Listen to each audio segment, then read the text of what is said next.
What's up guys, welcome to another video, and in this video we're going to be going over Kotal Khan's third variation. Alright, so this variation, it is very interesting to say the least. Like, it actually uses some of Kotal's good totems. So Kotal has two totems. Yeah, this one which is damage buff, and this one which like it reduces the damage he takes, which those are like really good. And the last move, well, he gets like, you know, this projectile, he's able to like cancel it, and it basically makes him have like safe strings. So let's go over this move before I get into how ridiculous the totems are. So Kotal Khan doesn't have the best strings, but like this allows him to cancel stuff into it and make himself like more safe. So like for example here, if you stagger this, you see you're -7, but this actually allows you to like do this and make yourself -1. Like, see this stagger, you're -6, and you can go into this. So it's pretty cool. And with the amount of pushback it gives, it's actually perfect for Kotal, because Kotal has like, his forward 2 is kind of retarded in how much distance it has. So let's say you do this. If you do that, you have a little bit of space, you can back up a little bit. Let's say they whiff a button, bam, forward 2, full combo. So it is pretty cool, but like the only weakness is, like no matter what string you do, it always leaves a flawless block gap.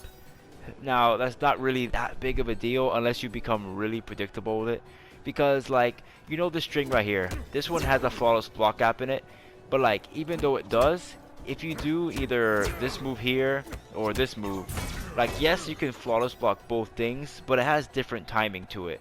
So even though you can flawless block it, it's not a big deal because, you know, Kotal has safe staggers anyway, so it's not a big deal. Now another thing, off some strings you can be poked out of it. So let me show you the ones that you can and the ones that you can't. Alright, so I put Kotal to do like 4 of the main strings that he usually does. So some you can poke out of that move and some you can't. So this one here, you can't poke out of it. This other string you can, if he does this. Which makes sense, like it has a flawless block gap in it. So like trying to do another move that has a bigger flawless block gap in it, you'll be able to poke out of it. So let me put the next one. This one you can't. You get hit. Alright, and the last one, this one you can as well. Because that move in general, like it already has a gap in it. So that one is not safe to do it. I mean, even though some of those moves have gaps, like not everyone's just gonna be mashing all the time. Because like, for example, this one, if the Kotal were to just go in the full string, like you would get hit. Or if, you know, you can go crazy and go into the special move or whatever and you would get hit. So people won't always mash out of it, but it's just go through all the strings. I didn't go through every single one, but like if you're going to use this variation, know the ones that can poke you out of it and whatnot. Alright, so let's discuss these totems. Now these totems are kind of ridiculous. Like each one of these, it adds like, okay, so each totem gives you 20% damage. So like when there's all 6 of them are up, you get an extra 60%. And the same thing for like the other one. Each one gives you like 60% damage resistance. So like when you have all 3 of them up, like you get 60% damage reduced. But you may think, well, okay, but it kind of sucks. I have to choose between damage and defense. Well, that's not entirely true. So like, let me show you an example. So this move, my stand 4 does 50 damage. I put one of these, it goes up to 60, and I put 2, and it goes to 70. So now I'm going to put one offensive one and one defensive one. It still does 70. Even though it's only one buff and one defense, I still get the 40% damage increase. So that means with Kotal is you don't have to decide which ones you want to go for. You can have the best of both worlds. So all that really matters is that I have 3 totems up and I have one of each one, and I still get like the full benefits of both. So like, alright, I'm gonna put the one defensive one and then 2 offensive ones, and then this does 80 damage, and that's the same if I had like 3 of these.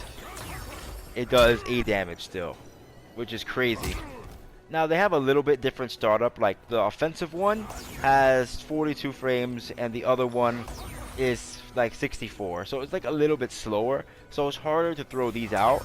But you just need to throw one of them out, then you throw 2 of the fast ones, and you get the defensive buffs and the offensive buffs. Alright, so just to show you an example, alright, I'm gonna have Shao Kahn do a stand kick. That's gonna do 50 damage. I'm having him do all those teabags, so I have enough time to put this up. So I put 1 up, does 40, and just to show you, put 2 up, does 30. Now to show you again, put this one up, put the offensive one, still does 30. So that means all I have to do is just put one of these, two of these, and I get the max benefit of super great defense.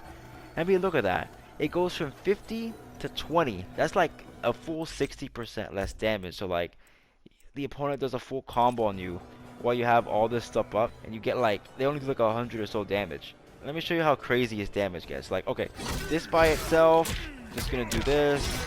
There's like 250 or something. Yeah, 259. Now they put all three totems up, and it gets like, you do like 400 something. And that's crazy. And like, I didn't really do much. And even like this, a simple whiff punish. This does like 300, yeah, 387, and I only did like a 3-hit combo. So the whole idea of this variation is you want to just get your knockdown, get these totems up. I say get a defense one, that's like really good, then you can quickly stack this, and then you do like ridiculous damage. I mean, look at the throw damage you get. It's like, what, like 224 or some nonsense? Yeah, like 224, so that's amazing. And honestly, this variation's a tank because, I mean, all the variations have this, but they all have the parry. It's anti-zoning. What was this one? Yeah, they all have the sun for healing. So you can heal, counter zone, put up totems, put up like the defensive totem. And like, you're not gonna get zoned out with Kotal Khan, especially this variation. You just get a couple of these out, and then you just put the sun over you, and they have to come at you because you have to parry the projectiles, free heals. It's actually pretty amazing.